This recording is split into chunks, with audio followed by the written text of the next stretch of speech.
Hey there guys, Peter here, back with another video for you. And we're continuing with our gaming project. I'm really on a roll with this one. Anyways, today we're going to delete what we did last time around, meaning we are going to remove all the handcrafted stuff and the things we don't need. Meaning basically everything that we did last episode. Not that it's not possible to build on it, I am just going to do the things in slightly different way.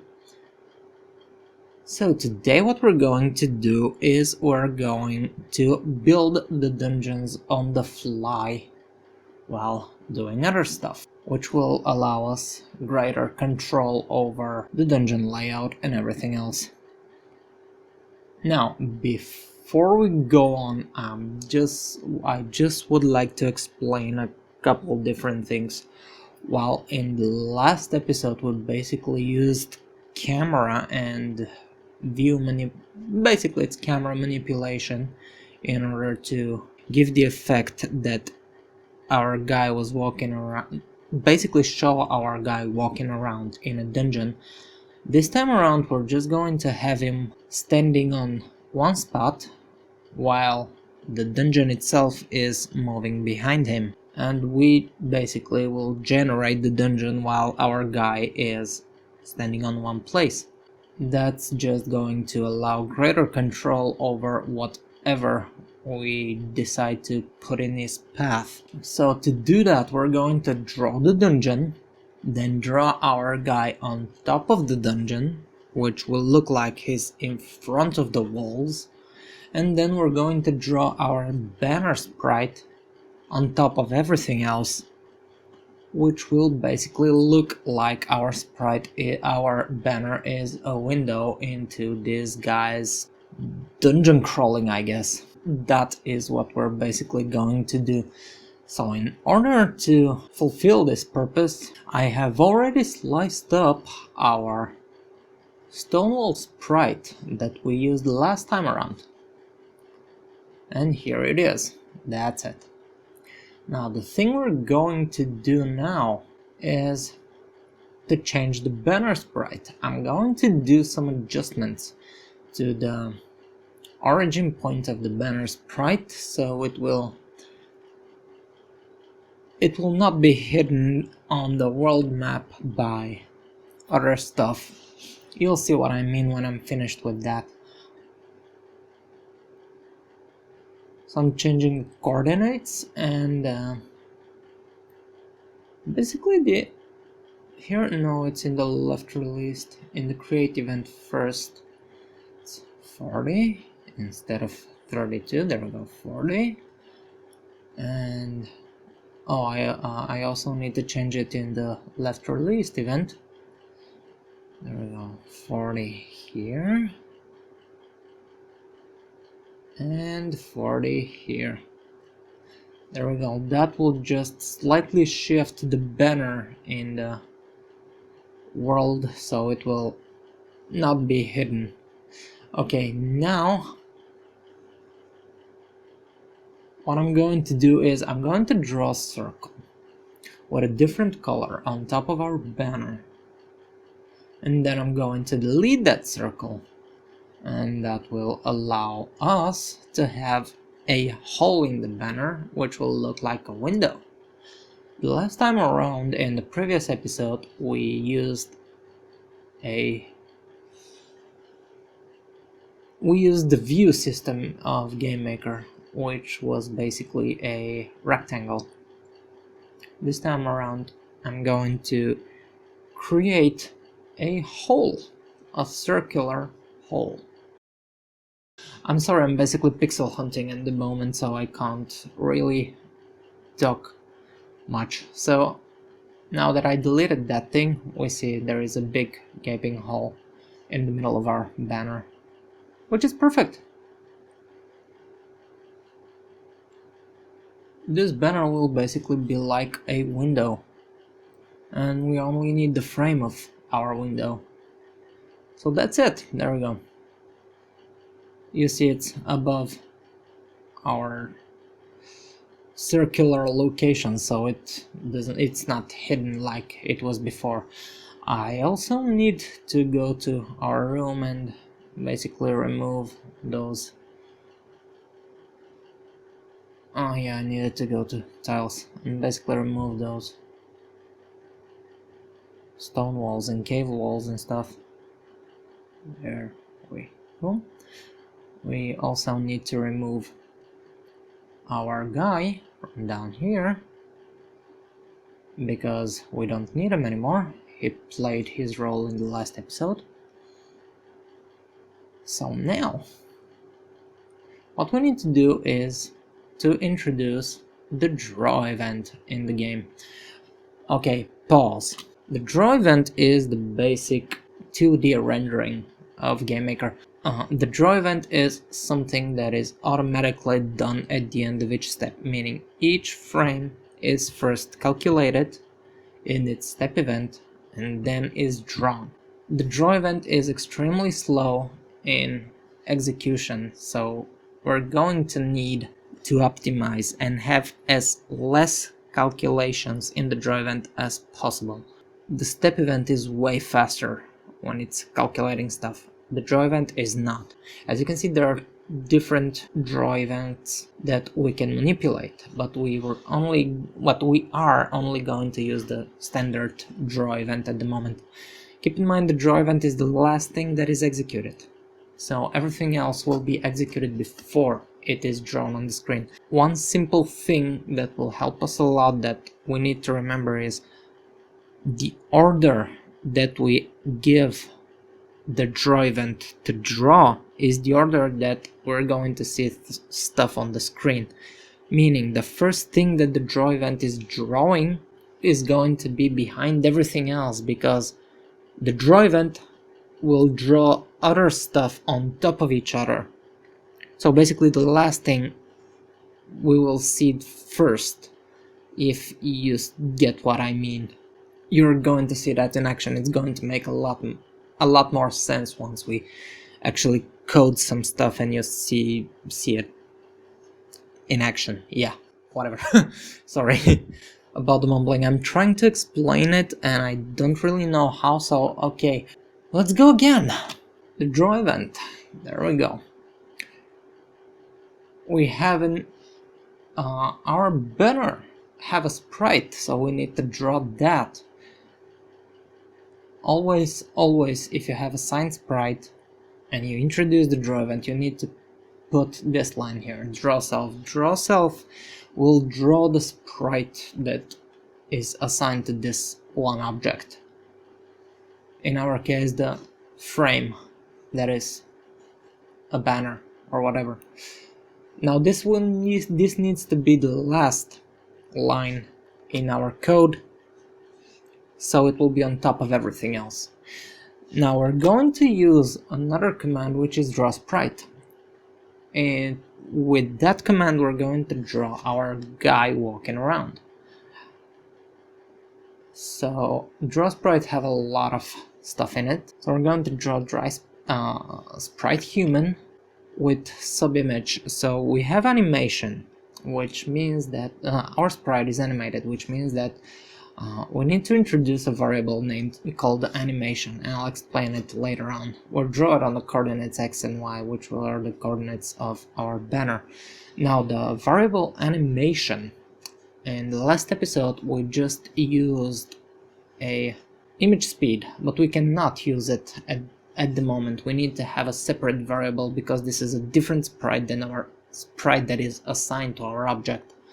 So in a new section called character variables, we're going to introduce this variable called animation. Will be equal currently to 0. Now in our step event, we're just going to set it up. Sorry, this should have been a comment, not directly a word. Character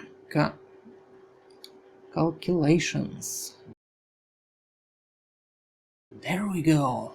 It wasn't that difficult, was it? Okay, animation.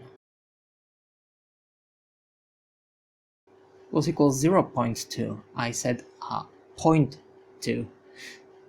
That's it. So this is basically our image speed from the last episode. This time we just need to set it up as variable in order to work properly. Okay. Yeah, draw event. There we go. Now, this is it. This is all we needed. And it's calculated in the step event and it's drawn in the draw event. The less calculations we have in the draw event, the better. Now, so let's test and see how it's going. Testing. Yep, that's perfect. We'll move it around and we have a bug. Oh yeah, where?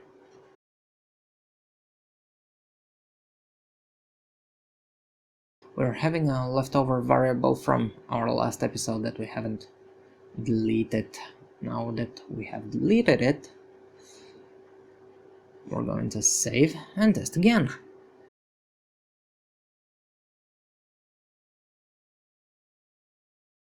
Now it's all perfect. As you can see, we see our guy just walking around and we're dragging it with our banner. Remember how in the last episode we disabled the view when we were dragging the window? We can do something like that, something similar here. We can check if we're dragging and basically disable the animation of our guy, so he's just standing around. So it's, yeah, it was just the drag variable. Okay. Remember what I told you last time? The less calculations you have in the draw event, the better. So I'm just going to remove this from here and put it in the step event, because that's where it actually belongs. Now, here I'm going to check if drag, it was drag, wasn't it? If I need to check and choose an image to use for standing up, not doing anything. Yeah, image 1 is fine. I'm going to use image 1. This is going to be our standing up image of our guy not walking. So if drag equals true, there we go, curly brackets everywhere, animation will be equal to 1. This will set it up. If we're dragging, our animation will be stopped and it will be at image width number 1. In the other case, meaning if we're not dragging, we're just going to assign our standard animation plus equals 0.2, meaning that our guy will start walking again and his animation will trigger again. There we go. Testing.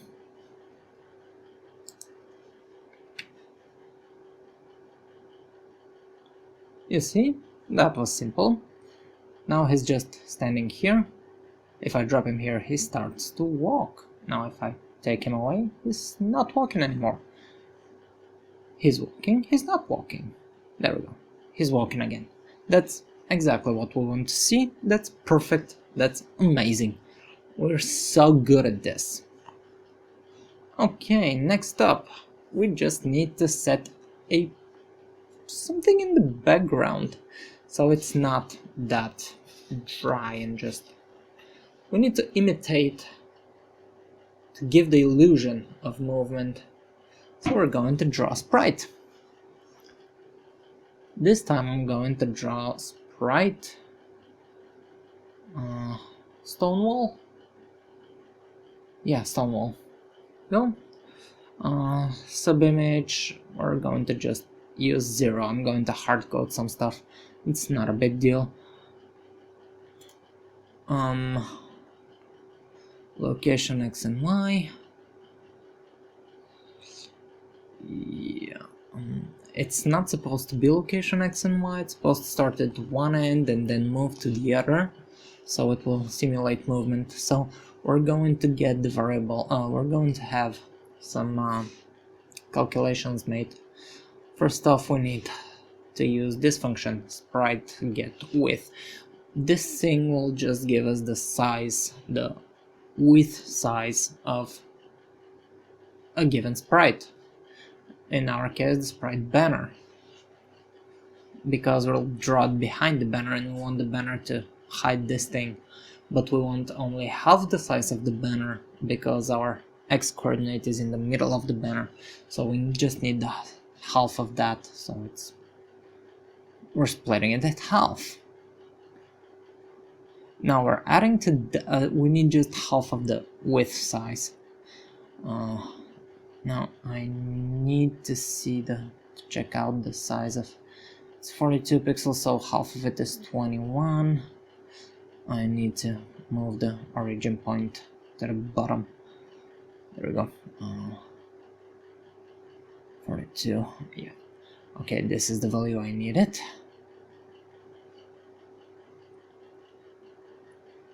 Sorry, wrong place. Step event, not the draw event.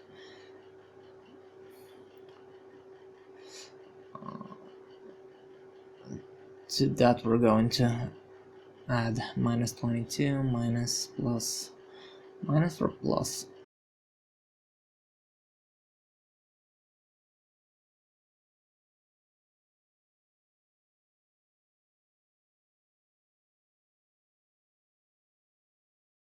Plus variable character speed.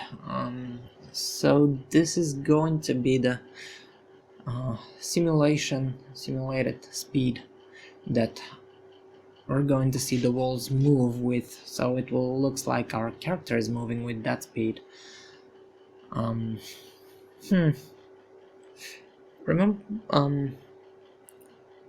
okay.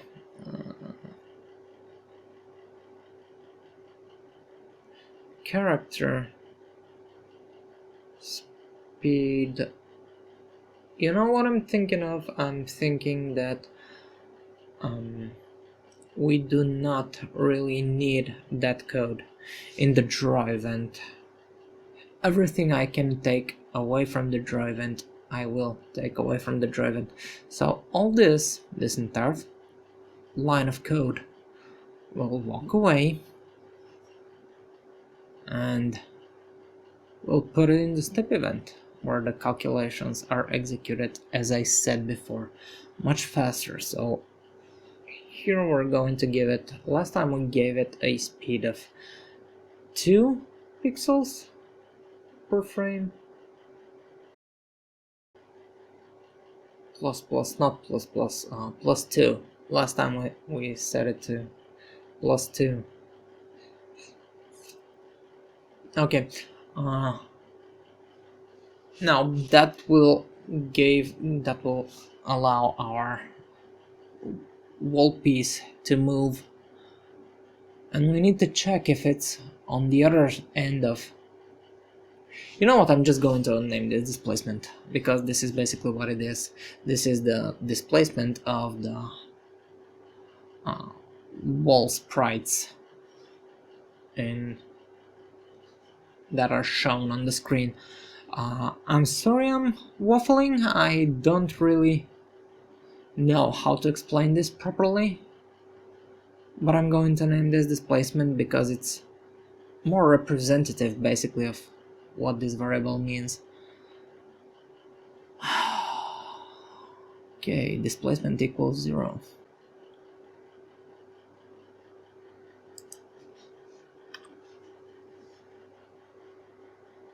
There we go.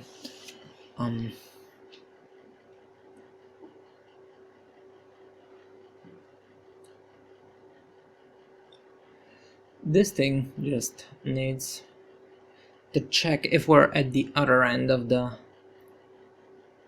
banner sprite, and if we are, to just throw us back at the beginning of the banner sprite. This shouldn't be plus, should be minus.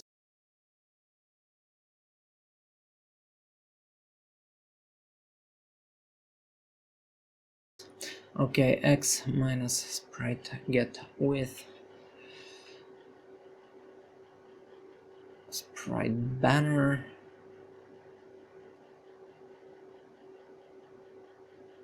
half of that value, plus 22.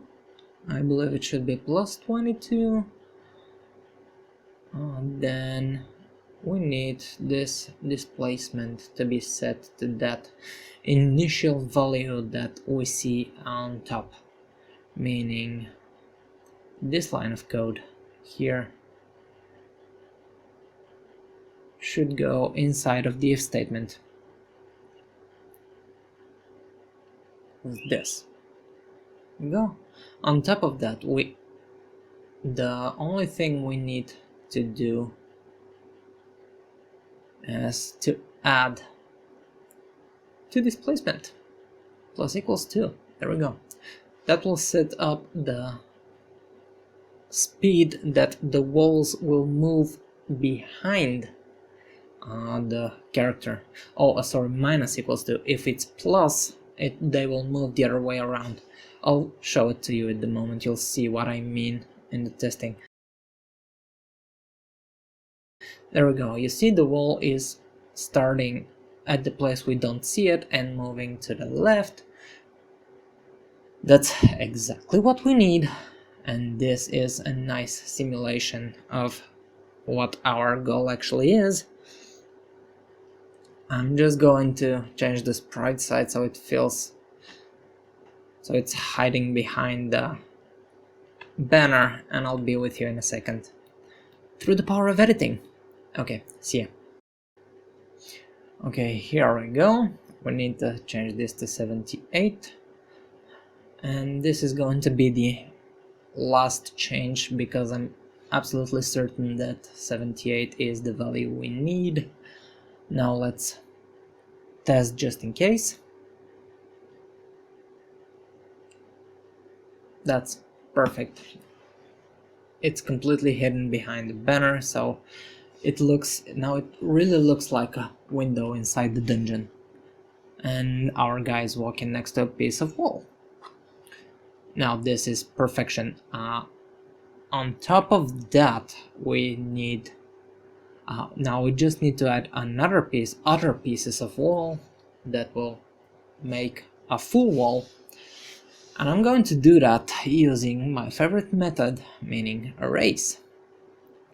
So we're going to build ourselves an improvised dungeon using arrays.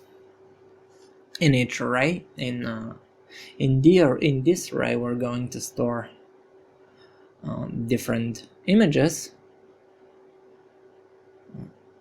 of dungeon walls that we're going to visualize on the screen. So we're having for loop. Setting up of the for loop is not something I'm going to explain in this episode. If you want to, I can make another entirely separate episode about the basic stuff, I mean loops and things like that, but at the moment I'm just going to show the logic of building the dungeon. Okay, so I'm going to introduce an entirely new array, meaning I'm going to create it from scratch. The array will be named wall index. It will equal y. Actually, it will equal I. Actually, that's not entirely true. If I is smaller than 3, meaning 0, 1, and 2, because this will store the subimage of our wall sprite, which has 3 subimages. They are 0, 1, and 2. Then wall index will be equal to I. In other case, if I is not smaller than 3, then wall index, I need to remove this underscore and actually give wall index an actual index. So let's say wall index I, and come on, go there. That's it. And removing the underscore, wall index I will be equal to I minus 3. If I is 3, the wall index 3 will be 0. If I is 4, the wall index 4 will be 1, etc, etc. You get the point. Now, all I need to do is make the for loop in the draw event. It's the same thing.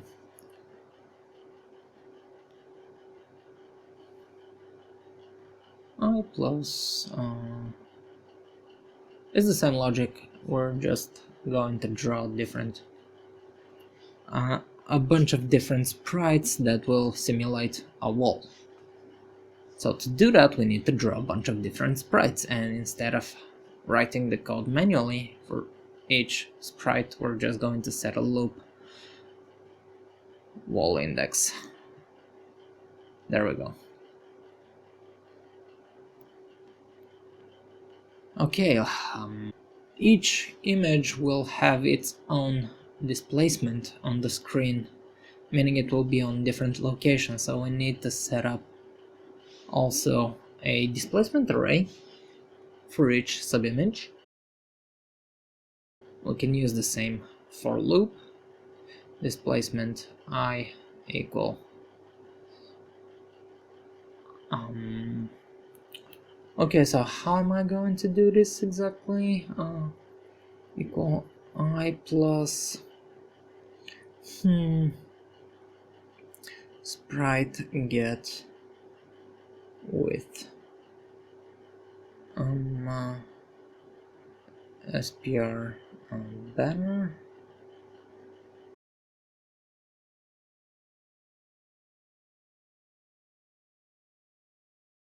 x, not I, x plus sprite get with SPR banner, half of that minus 22 minus I times 22 plus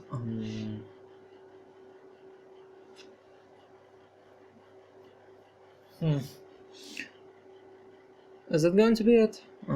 Is that okay? I hope that's okay. Why is there a red line over there? What have I missed? Oh yeah, I need one extra curly bracket. There we go. So this one closes this loop and this one closes this loop. Yeah, I think that's the code that we actually need. I need to create another for loop over here because we're dealing with arrays now. So everywhere we have displacement, we now have an array of displacements. So we just need to treat it as an array, meaning using for loop for recalculating every single value. Displacement I, go, adding an index, adding an index, adding an index. Once the basis of the coding is done, the rest of the code, the changing of the code is not that difficult. The difficult part is basically setting up the basis. As you can see, I just added an index and now I have an array instead of just a single value variable. Okay, there is a bug because I haven't changed in the draw event our displacement to be an array. It's still asks for a variable that we don't have anymore. Okay, testing again.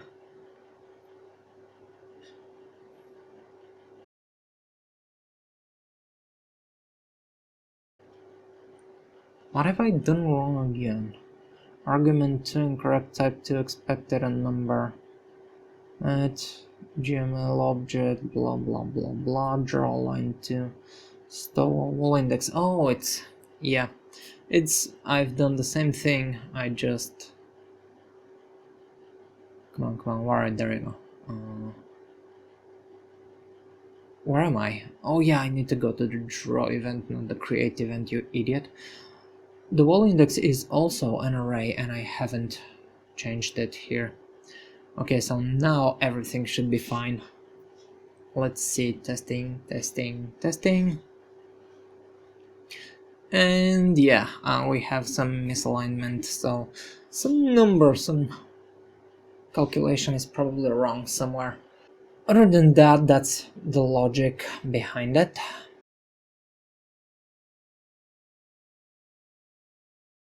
Displacement 22.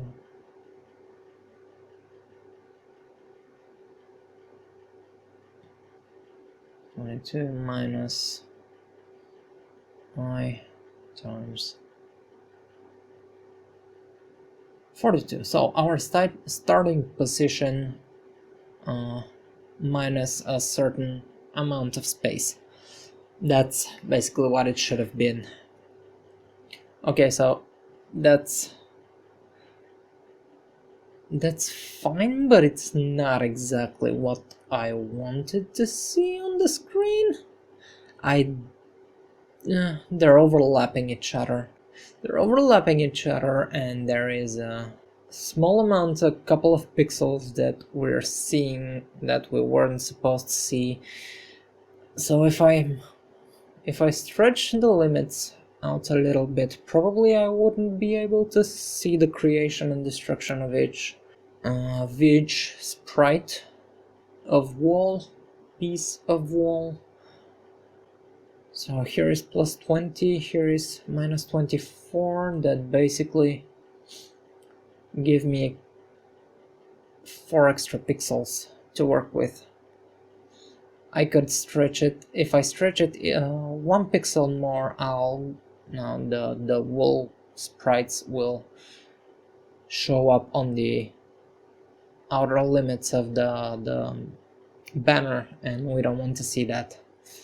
Here I'm just going to put minus 20 as I have in the step event. So let's test again. We still see the creation of each piece of wall.